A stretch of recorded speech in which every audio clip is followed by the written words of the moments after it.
मेव सर्वमम देव देवा अखण्डमण्डलाकारणं व्याप्तं चराचरे तत्पदे दर्शनं तस्मै श्री गुरुवे नमः। बोल सदगुरु भगवान की जय हो। बधारे वे संत महापुरुषों की जय हो जय हो। આજનો સુંદર પ્રસંગ મહારાજ શ્રી ભાઈ જોગારામજી મહારાજ ને અગ્ને આજે સંત મહાપુરુષોની પધરામણી કરાવી ને જોગારામજી મહારાજ એમનો પૂરો પરિવારે એ સંતોની પધરામણી કરવી તો કોટી કોટી અમને વંદન। ગુરુ મહારાજ એમને સદા સુખી રાખે એવા અમારા સંતોના આશીર્વાદ। અને આજના પ્રસંગમાં પધારેલા અમારા શિરતાર સંત શિરમોર સંતો, ભક્તજનો, ગામના નાગરિકો, સરપંચ સાહેબ અને મારે ભાઈઓ બહેનો દરેકને નમસ્કાર વંદન। સંતો જે આપણને લક્ષ્યાર્થ આપે છે સાહેબ એ સહ અનુભવ છે અને આપણી પરંપરા છે, આપણી પરંપરા છે સાહેબ। કેમ કે આ ગુરુ भक्ति आगे से चल आई, गुरु भक्ति आगे से चल आई અને સાંભળો જો ભાઈ ને બાઈ, ગુરુ ભક્તિ આગે से चल आई। પ્રથમ ભક્તિ પહેલા દરબારમાં આવી અને વધાવે છે રત્નાવળી મોતીડે આવી અને 5 કરોડે પહેલા દે સિદ્ધિ પાઈ, ગુરુ મળ્યા સરિયા દે માઈ સાહેબ। એટલે આપણે આપણા સંતોના પરંપરા પ્રમાણે, આપણા વેદોના પરંપરા પ્રમાણે પહેલો યુગ સતયુગ અને એ સતયુગ એમાં બધું સત્ય સત, એમાં બીજું કશું હતું ને। સિર્ફ માતાએ સત, પિતાએ સત, બાપુએ સત, માતાએ સત, ભાઈએ સત, ભાભી સત, બધું સતે સત। અહીંયા કશું આ ધારણા કે મંદિર કે એવું કશું નહોતું, એવો ઇતિહાસ બોલે છે। એટલે એ સમયમાં એ સમય કેટલો હેડ્યો? 17,28,000નો સમય હેડ્યો। 1-2 વર્ષ અને 17 લાખ વર્ષ અને 28,000 વર્ષ।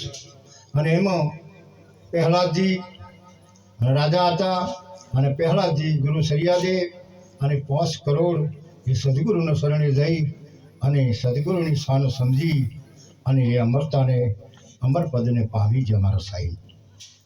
એ બધા કરતી સતયુગની ઉંમર મોટી। એના પછી ત્રેતાયુગ આવ્યો અને ત્રેતાયુગમાં રાજા હરિચંદ્ર એ સૂર્યવંશ અયોધ્યાના ધણી અને એ સમય હેડ્યો 12,96,000 વર્ષનો। કેટલો હેડ્યો? 12,96,000 વર્ષનો હેડ્યો।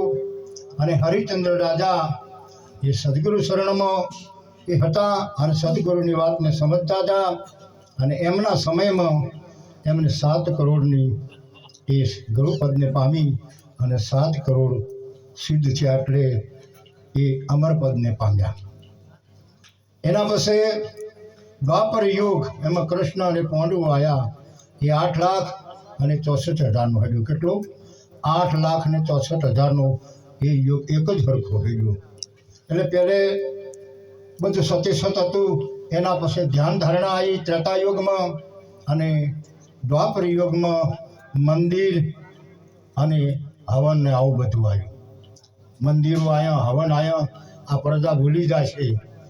आग लागी आकाश में जर पड़े अंगार, जो संत न हो तो जग में तो बळ जात।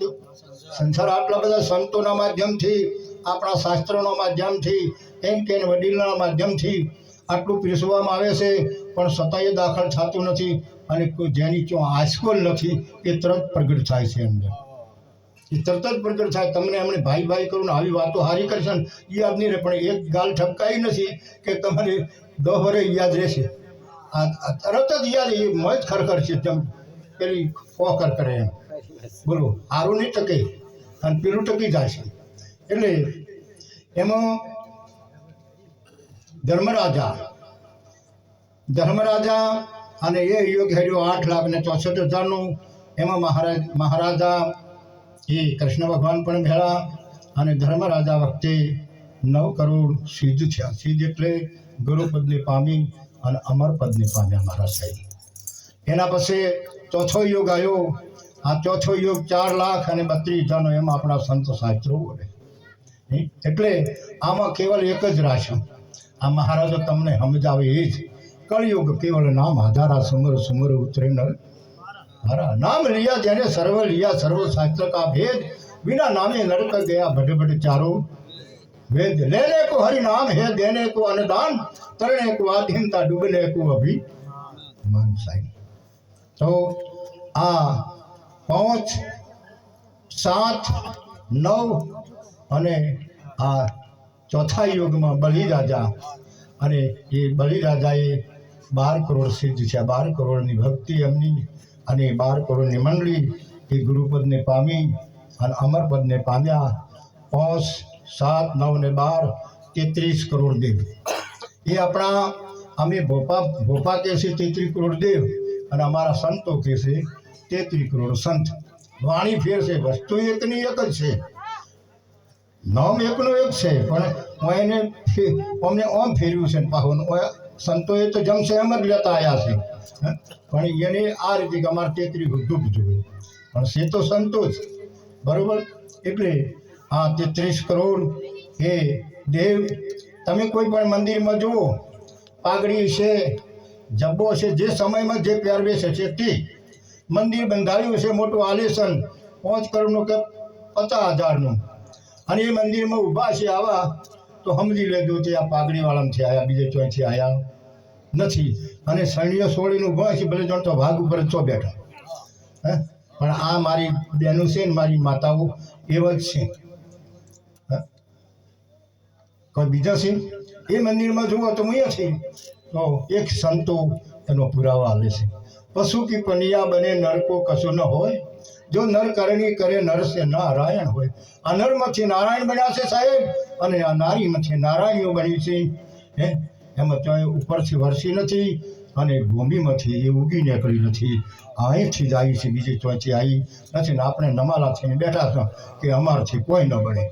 આ સંતો ચેતાવે છે કે અમારાથી કોઈ બને એવું બને છે, પણ આપણે કરવું નથી.